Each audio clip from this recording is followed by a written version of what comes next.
हाय mummy's, अगर आप भी चाहती हैं कि आपका बेबी बिना कोई प्रॉब्लम के पॉटी ट्रेन हो जाए और ये प्रोसेस उसके लिए बहुत इंजॉइंग हो, तो ये वीडियो आपके लिए है। इस वीडियो में हम बात करेंगे कि पॉटी ट्रेनिंग का प्रोसेस हमें कब चालू करना चाहिए और इसमें क्या क्या चीज़ें हैं जो हमें अपने माइंड में ध्यान रखना चाहिए, जिससे ये बच्चे के लिए प्रोसेस बहुत ज़्यादा इंजॉइंग हो, ना कि एक हॉरेबल टाइप का एक्सपीरियंस हो। तो इसके लिए कुछ चीज़ें हैं जो मैंने मेरी बेटी के टाइम पे फॉलो करी, जब वो 2 साल की अभी हुई तब। ये जो क्वेश्चन है ना, जो लोग पूछते हैं कि पॉटी ट्रेनिंग कब चालू करनी चाहिए, तो इसका जवाब ये है कि पॉटी ट्रेनिंग का कोई टाइम पीरियड फिक्स नहीं होता। ये डिपेंड करता है चाइल्ड के ऊपर कि चाइल्ड कितना रेडी है पॉटी के लिए। ठीक है, क्या वो आपको मिक्स सिग्नल दे पा रहा है? क्या बच्चा आपको ये बता पा रहा है कि मेरे को पॉटी आ रही है? क्या ये बता पा रहा है कि मेरे को सुसु आ रही है? कुछ सिग्नल दे पा रहा है? या एक जगह पे एकदम शांत हो जा रहा है पॉटी आ रही है तो? या फिर ताकत लगा रहा है, जैसे मेरी बेटी खड़े हो जाती, मम्मा मेरे को पॉटी आ रही, ताकत लगाती थी। तब मेरे को ये समझ में आ गया कि हाँ, नित्या को पॉटी आ रही है और ये टाइम है कि मैं उसको स्विच कर दूँ बाथरूम के साइड पॉटी करने के। लेकिन फिर भी अगर आप ये जानना चाहते हैं कि कब चालू करें, तो बेसिकली चालू करना चाहिए 18 मंथ का जब बेबी होता है, उस टाइम से लेके 3 साल के अंदर तक। हमको धीरे धीरे धीरे धीरे, आप ये नहीं सोच सकते कि मैं आज स्टार्ट करूँ और कल बच्चा बॉडी ट्रेन हो जाए, ऐसा नहीं। आपको उसकी माइंड पहले सेट करनी पड़ती है। ठीक है, क्या करना पड़ता है? सबसे पहले हम अगर कोई भी चीज़ नया उसके साथ करने वाले हैं, तो हमको क्या करना पड़ेगा, उसको पहले से देखो बेटा, मम्मा वॉशरूम यूज़ करने जा रही है, पॉटी करने जा रही है, या सुसु करने जा रही ये, या पापा जाते हैं वॉशरूम यूज़ करते हैं। जब सब बड़े हो जाते हैं तो वॉशरूम यूज़ करते हैं। अब तुम भी बड़े हो रहे हो, बिग गर्ल या बिग बॉय हो रहे हो, तो ये चीज़ हमको धीरे धीरे उसके माइंड में सेट करनी। एकदम अचानक से अगर आप बच्चे को बोलोगे कि तू पॉटी ट्रेनिंग वाली सीट में बैठ जा या बाथरूम में जाके कर, तो बच्चा इरिटेटेड हो जाएगा, वो पॉटी से ही घबरा जाएगा, पॉटी पास करना ही छोड़ देगा।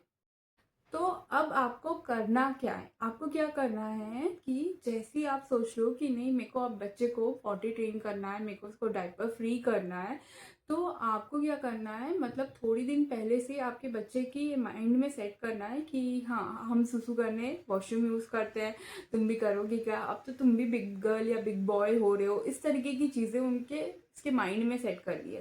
ठीक है, जैसे आपको लग रहा है वो कुछ सिग्नल दे रहा है पॉटी के लिए या सुसु के लिए, तो आपको क्या करना है कि उसको एकदम ऑल ऑफ सडन अगर आप बोलोगे ना कि तू जा और वहाँ पे करना, या उसको हिला डुला दोगे, तो बच्चा झिझक जाता है। तो हमको वो ना करके उसको सॉफ्टली हैंडल करना है। ठीक है, कैसे करना है, आप क्या करोगे आप उसके लिए, ये आगे वीडियो पे देखते हैं। देखिए, आपको क्या करना है, बच्चे की एक रूटीन सेट करनी है। जैसे मॉर्निंग के टाइम में बेसिकली ब्लैडर जो है वो फुल रहता है ना। बच्चा उठा, आपने उसको थोड़ा पानी पिलाया, फिर थोड़ा सा गुनगुना दूध पिलाया। अब दूध पीने के बाद जनरली क्या होती है, पॉटी आती है बच्चों में, जनरली ऐसा होता है ना। तो आप क्या करिए, दूध पिलाने के बाद इसको वॉशरूम लेके जाइए। ठीक है, पहले दिन आपने क्या किया, वॉशरूम लेके गए, सिंपली इसको वॉशरूम में ले गए और उसके साथ थोड़ा मतलब थोड़ी चीज़ें बताई कि नहीं, यहाँ पे पॉटी करना चाहिए, मैं भी यहाँ पे करती हूँ, मम्मा भी यहाँ करती है, पापा भी करते हैं, दादा दादी यहाँ करते हैं, नाना नानी, जो भी आपके फैमिली मेम्बर्स है सब लोग यहाँ पे करते हैं। जैसे बच्चा वॉशरूम से आया, अरे वाह तुम भी वॉशरूम गए थे, तुम भी बिग हो गए, मतलब उसको आपको अप्रिशिएट करना है, एनकरेज करना है, ताकि बच्चे में वो कॉन्फिडेंस आए कि मैं भी वॉशरूम जाऊँगा या जाऊँगी बोल। फिर जो रूटीन आपने सेट किया है, जैसे सुबह अगर वो पॉटी पास नहीं करते हैं, बच्चा पॉटी पास नहीं कर रहा है, तो जब भी मील देने के बाद कोशिश करिए कि एक आध बार और लेके जाइए। ठीक है, तो मतलब धीरे धीरे आपको आपको अपने बच्चे के हिसाब से देखना है कि अगर उसने सुबह पॉटी नहीं करी, तो मैं एक बार दिन में खाना खिलाने के बाद फिर से कोशिश करूं, या रात में एक बार कोशिश करूं, ताकि उसको मतलब मैं उसको बिठाऊं। मतलब धीरे धीरे, मेरे कहने का मतलब है एक आदत लगानी है ना। एकदम तुरंत आप बोलोगे कि वहाँ पे करें, नहीं, ऐसा नहीं होगा। आपको पहले वो बताना है कि हाँ पे यहाँ पे करते हैं, फिर दूसरे दिन ले गए, फिर उसके बाद थोड़ी चीज़ें और थोड़े एक स्टेप और आगे बढ़े। मतलब धीरे धीरे करके चीज़ों को उसको इसके माइंड में डालनी है ना, ताकि वो प्रोसेस को बहुत जैसे ही वो बच्चा एक आध दिन वहाँ सुसु भी कर लेता, तो वो जैसे ही वो बाहर आता है, पूरी फैमिली मेम्बर्स, अरे वाह आज तो तुमने वहाँ पे सुसु की, इतना इनकरेज करना है बच्चे को कि बच्चा खुद बोले करके अरे वाह मम्मा मुझे वहाँ जाना है, मुझे वहाँ पॉटी करनी है, ठीक है। तो इससे क्या होएगा, बच्चे को पॉजिटिव एनकरेजमेंट से बहुत ज़्यादा मोटिवेशन मिलेगा कि वो वहाँ पे पॉटी। नेक्स्ट थिंग ये देखिए, इस तरीके की पॉटी ट्रेनिंग सीट होती है। जैसे मैंने क्या करा है, इस तरीके की सीट ऑर्डर करी थी नित्या के लिए, ठीक है। तो इसमें मैंने ये सीट क्यों चूज़ करी, इसका ये एक रीज़न ये था कि इसमें एक चीज़ ये होती है कि हम उसको डायरेक्ट बाथरूम में ही लेके जा रहे हैं। नहीं तो क्या दूसरी जो पॉटी सीट रहती है उसमें क्या, पहले पॉटी सीट में ट्रेन करो, फिर बाथरूम में जाने के लिए डबल ट्रेन करना पड़ता है हमको। तो मैंने क्या किया, इस तरीके की सीट इसलिए ली ताकि मैं बच्चे को डायरेक्ट बाथरूम में लेके जाऊँ और वहाँ पे उसको पॉटी ट्रेन करूँ, ठीक है।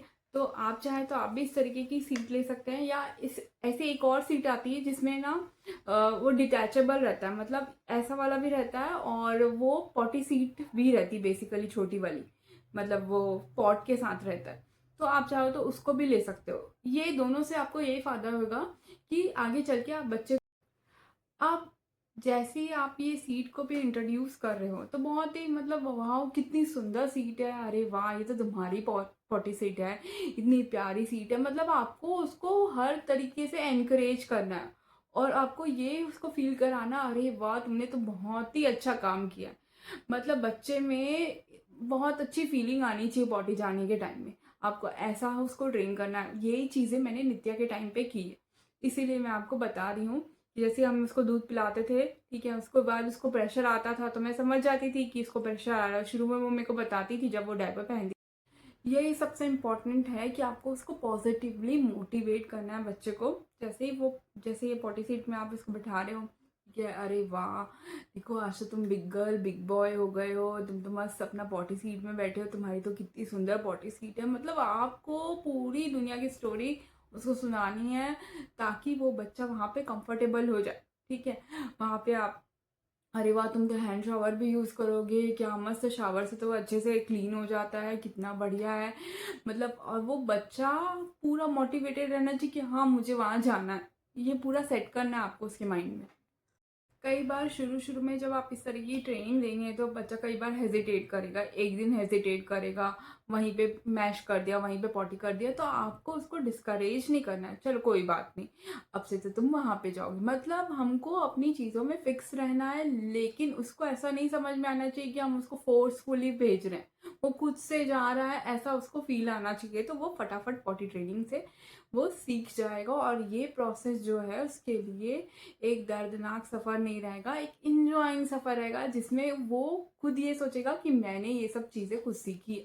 ये फीलिंग आएगी तो बच्चा इजीली पॉटी ट्रेंड हो जाएगा और ये प्रोसेस उसके लिए बहुत इंजॉइंग रहेगा।